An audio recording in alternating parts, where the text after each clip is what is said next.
Delhi university है, Delhi university में बौद्ध डिपार्टमेंट है, वहाँ से पढ़कर जाने वाले बच्चे बौद्ध नहीं बनते हैं।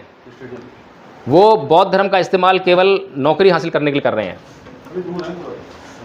बौद्ध डिपार्टमेंट से जो है, बुद्धिस्ट डिपार्टमेंट से वो खाली डिग्री हासिल करते हैं, फिर पीएचडी करते हैं, नेट क्वालिफाई करते हैं, फिर जो है नौकरी हासिल करके अपना पेट पालते हैं। ये उसका मकसद रह गया है। जबकि बुद्धिस्ट डिपार्टमेंट का मकसद ये था कि भारत के लोगों में जो है बुद्ध का जो धम्म है उसका प्रचार प्रसार करना, ये उद्देश्य था। तो मैं बौद्ध भिक्षु, उनका कत्लेआम हो गया या वो देश छोड़कर भाग गए, जब कोई संस्कार करने वाला नहीं रहा, तो जो बौद्ध लोग थे उनके घरों में ब्राह्मणों की एंट्री बंद नहीं थी। आज पहले ये था कि ब्राह्मण भी आएगा तो उसको दान मिलता था, बौद्ध भिक्षु आएगा उसको दान मिलता था। जब बौद्ध भिक्षु नहीं रहे तो ब्राह्मण आए और उन्होंने कहा कि लाओ हम आपका संस्कार करा देते हैं, घर में एंट्री हो गई। इतनी आसानी से जो है बौद्ध धर्म जो है ख़त्म हुआ और ब्राह्मण धर्म हमारे स्कूल को हम जो है 24/7 करने का उद्देश्य रखे हुए हैं। जैसे आचार्य संख्या बढ़ जाएगी तो हम 1 घंटा या आधा घंटे ड्यूटी लगाएंगे और ये स्कूल जो हमारा 24/7 हो जाएगा। फिर किसी के पास कोई बहाना ही नहीं रहेगा कि मेरे पास ये टाइम नहीं, ये नहीं है, जब मर्जी आओ, जब मर्जी सीखो। विश्व के किसी भी कोने में हो, जब मर्जी सीख लो, कोई समस्या नहीं है। हम तो सिर्फ यही कहते हैं कि आप सिर्फ अपनी सहमति जताओ। आप ये कहो कि हाँ मुझे सीखना है, मुझे बौद्ध बनना है, मुझे भारत को बौद्ध में करना है, बस इतना कह दीजिए। बाकी काम जो धम्मपद संघ का है। कोई पैसा नहीं लेते हैं, कोई फीस नहीं लेते हैं, कोई दान की आपसे जो है कंडीशन नहीं लगाते हैं। जब आप संघ में आओगे, संघ को देखोगे तो आपको पता लगेगा, आप अपने आप से ही अपना सहयोग दोगे। हॉस्टल से बाहर निकला था लॉर्ड कनिंघम जैसे लोगों की वजह से, उसको जो है दफन कर दिया जाएगा। कल मैं सर से चर्चा कर रहा था कि अगर ये अहिछत्र का क्षेत्र है, चाहे हमारे स्तूप हैं या हमारे बुद्ध विहार हैं, अभी एक बुद्ध विहार बन रहा है, चंद्रमणि बुद्ध विहार आपके इलाके में जो है, कोई भी बुद्ध विहार हो, बनाइए, बहुत आलीशान बनाइए, लेकिन अगर बौद्ध नहीं रहेंगे तो क्या होगा उनका? हिंदू क्या उसको रहने देंगे? आपके जो है अफ़गानिस्तान में इतनी महान, इतनी बड़ी मूर्ति थी, चट्टानों काट कर बनाई गई थी। किसी समय पर पूरा अफ़गानिस्तान बौद्ध रहा होगा तो मूर्ति बन गई थी। जब वहाँ पर जो है बौद्ध नहीं रहे, जब वहाँ तालिबान आ गया, मुसलमान आ गए तो उन्हें तोड़ दी। तो सबसे बड़ी और पहली शर्त इस बात की है कि हमें जो है इस देश में बौद्धों की संख्या बढ़ानी होगी। और बौद्धों की संख्या जो है कॉपी पेन लिखकर नाम लिखने से नहीं बढ़ेगी, आचरण को धारण करने से, धम्म को सीखने से। जितना हम धम्म को सीखेंगे उतना हम बढ़ा लेंगे। और धम्म को सीखने के लिए कोई हमें 24 घंटे नहीं लगाने हैं। 24 घंटे में से हम आधा घंटा, 15 मिनट रोज़ का या आधा घंटा एक हफ्ते में भी देंगे तो भी हम धम्म को बहुत अच्छी तरह से। कि ये जो कायरता की बात कर रहा है, ये हमें कायर बना रहा है। आजकल का जो नवयुवक है, जो मरने मारने की बात करता है, वो ज़्यादा करता है। लेकिन वो अनाड़ी लोग हैं, अज्ञानी लोग हैं, जिन्होंने बिल्कुल भी धम्म का अध्ययन नहीं किया है। भगवान बुद्ध ने कभी भी अहिंसा परमो धर्म नहीं कहा, लेकिन लगातार जो है समाज में यह दुष्प्रचार किया जाता है कि भगवान बुद्ध का यह सिद्धांत है कि अहिंसा परमो धर्म। गलत है। भगवान बुद्ध का सिद्धांत है आचरण ही परमो धर्म, कि आचरण को आप जो है शुद्ध कीजिए, यही सबसे बड़ा धर्म है। अहिंसा जो है कब करनी चाहिए, क्या परिस्थितियां हैं, इन सबको भगवान बुद्ध का जो धम्म का अध्ययन करते हैं वो संस्कृति में कोई भी आदमी जो गेरुआ वस्त्र पहन लेता है वो सन्यासी हो जाता है, वो संत हो जाता है, महात्मा हो जाता है। लेकिन भगवान बुद्ध जो है धम्मपद में साफ साफ संकेत करते हैं कि योचे बंत कस्सावत सीले सुषमाई तो उपे तो दम सच्चेन सैव कासम रहती।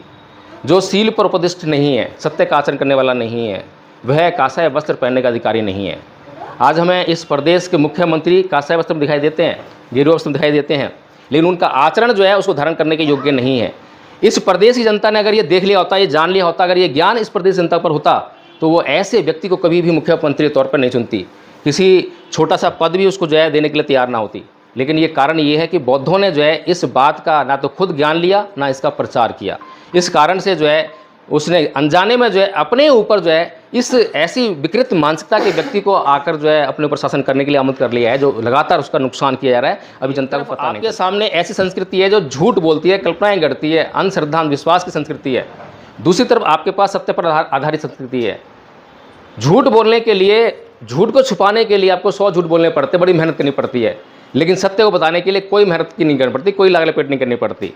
लेकिन सत्य को बताने वाले लोग हों तभी तो।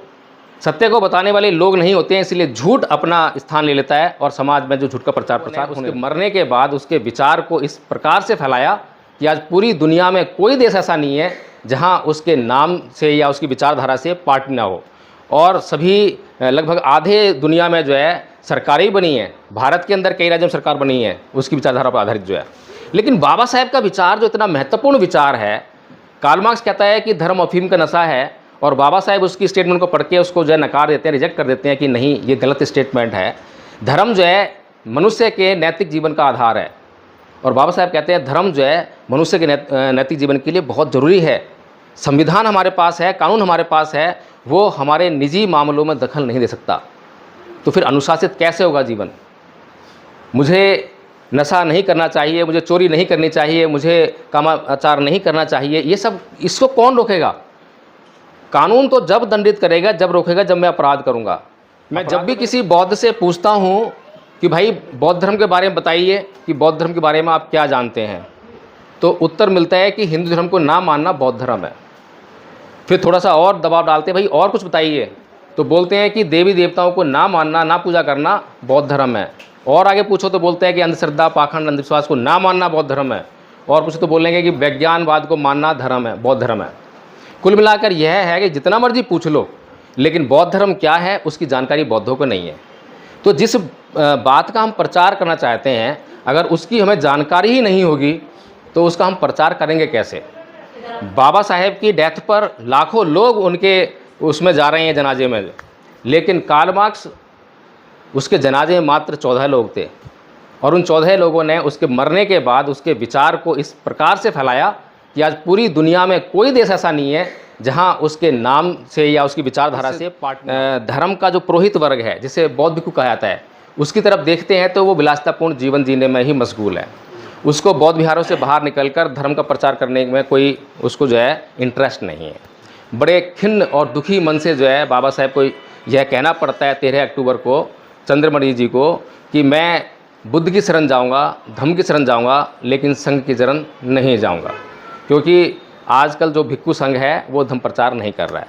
चंद्रमणि जी समझाते हैं कि आज तक जो आप तक जो ये धम्म पहुंचा है वो इस भिक्षु संघ ने संभाल रखा है, तभी अब तक पहुंचा है, इसलिए संघ की शरण तो जाना ही पड़ेगा, तीनों शरण जाना पड़ेगा। कन्विंस होते हैं वो तीनों शरण जाते हैं, लेकिन प्लानिंग करते हैं कि भारत को बौद्ध में कैसे